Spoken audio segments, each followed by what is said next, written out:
చంటి ఎలాగైనా సరే అమ్మాయి గారిని కలవాలి అని చెప్పేసి ఇక పైకి తాడేసి తాడు పట్టుకొని ఎక్కుతూ ఉంటాడు. ఈలోపు చాముండి అక్కడికొచ్చి చూస్తుంది. రవిబాబు చూస్తాడు. వీడేంటి అసలు పైకి వెళ్తున్నాడు, సింధూర గది వైపు ఎందుకు వెళ్తున్నాడు, అసలు దొంగలా ఎందుకు వెళ్తున్నాడు అని చెప్పేసి వీళ్ళిద్దరు ఆలోచిస్తూ ఉంటారు. రవిబాబు ఇప్పుడే వెళ్ళి అందరిని పిలుచుకొస్తా అని చెప్పగానే ఆగు ముద్దు నీకేమీ తెలియదని చాముండి రవిబాబు నెత్తిన ఒక మొట్టకాయ వేస్తుంది. నేను చెప్పినట్టు చెయ్యి అని చెప్పేసి రవిబాబుకి అయితే ఒక ప్లాన్ చెప్పి ఇలా చెయ్యి అని చెప్తుంది చాముండి.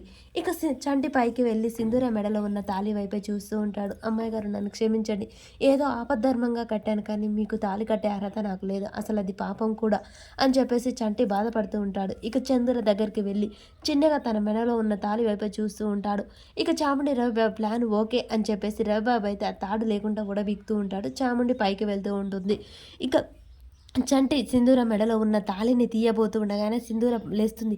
చంటి అని అనబోను. అమ్మాయి గారు నేనే, అరవాకండి, ఎవరైనా వస్తారు అని చెప్పగానే చంటి ఈ టైంలో నువ్వెందుకు వచ్చావు ఇక్కడికి, అసలు ఏం జరుగుతుంది, ఎందుకు వచ్చావు ఇక్కడికి, తప్పు కాదు ఇక్కడికి రావటం, వెళ్ళిపో అని చెప్పగానే అమ్మాయి గారు అది కాదు, అసలు నేను కట్టిన తాళి మీ మెడలో ఉండకూడదు, అది ఆపద్ధర్మంగా కట్టాను కాబట్టి తాళి తీసివేయండి అని చెప్పేసి చంటి తాళి తెంపబోతూ ఉంటాడు.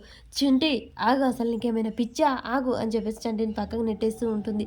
ఇదంతా ఈ కరెక్ట్ టైం కాదు, నువ్వు వెళ్ళు ఫస్ట్ ఇక్కడి నుంచి అని చెప్పేసి సింధూర చెప్తూ ఉంటుంది చంటికి. చంటి మాత్రం అమ్మాయి గారు అది కాదు, ఈ మెడలో మీ తాళి ఉంటే మీకు అవమానం అండి, నలుగురు ఏమనుకుంటారు, అంత అవమానం పడకూడదు, నా వల్ల మీకు మాట రాకూడదు, అందుకని ఎవరికి తెలియ ముందుకే ఈ తాళి తీసివేయండి, అందుకే నీకు మంచిది నాకు మంచిది, నేను ప్రేమించిన అమ్మాయి మెడలో కట్టాల్సిన తాళి నీ మెడలో కట్టాను అంటే నేను ప్రేమించిన అమ్మాయిని మోసం చేసినట్టే కదా, అలా చేయను, ఎప్పటికీ చేయను, అలా చేయను, నా ప్రేమించిన అమ్మాయిని నేను అస్సలు మోసం చేయను అని చెప్పగానే సింధూర్ అయితే కళ్ళెమ్మట నీళ్లు తిరుగుతూ ఉంటాయి. కానీ చంటి అయ్యో నేను ఎలా చెప్పాలి నీకు అర్థమయ్యేటట్టు, నువ్వు ఎలా కట్టినా తాళి కాబట్టి ఈ తాళి గురించి నువ్వు మర్చిపో, ఎవరికి ఏం చెప్పకు, ఎవరికి ఏం చెప్పాలో నేను చెప్పుకుంటాను, అసలు ఈ తాళి గురించి ఏం చెప్పాలో నాకే అర్థం కాక నేనే ఆలోచిస్తున్నాను, కాబట్టి నువ్వు ఇప్పుడు ఏం మాట్లాడకు, దయచేసి ఇక్కడి నుంచి వెళ్ళిపో, ఇగో ఈ తాళి గురించి ఎవరు అడిగినా నువ్వెవరికి ఏం చెప్పకూడదు, నాకు మాట ఇవ్వు అని చెప్పేసి సింధూర మాట తీసుకుంటూ ఉంటుంది. ఈలోపే చాముండి అక్కడికి వచ్చి సింధూర అని తలుపు కొట్టబోతూ ఉంటుంది. చంటి మాట ఇవ్వబోతూ ఆగుతాడు.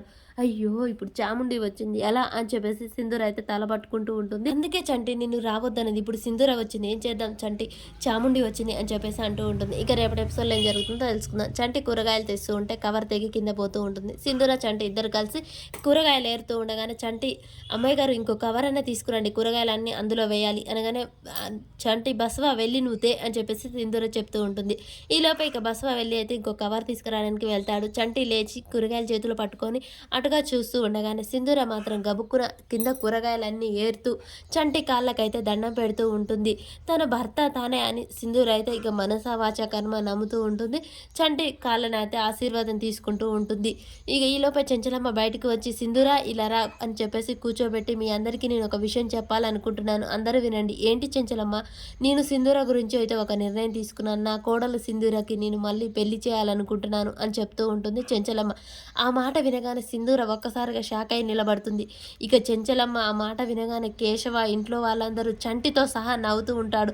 చంటి తన మెడలో తాలి కట్టిన భార్యగా అస్సలు అనుకోవట్లేడు సింధూరని, అమ్మాయి గారికి మంచి జరుగుతుంది అని చెప్పేసి నవ్వుతూ ఉంటాడు. మరి సింధూర నిజం చెప్తుందా చంటే తన భర్తని, అసలు ఏం జరుగుతుంది?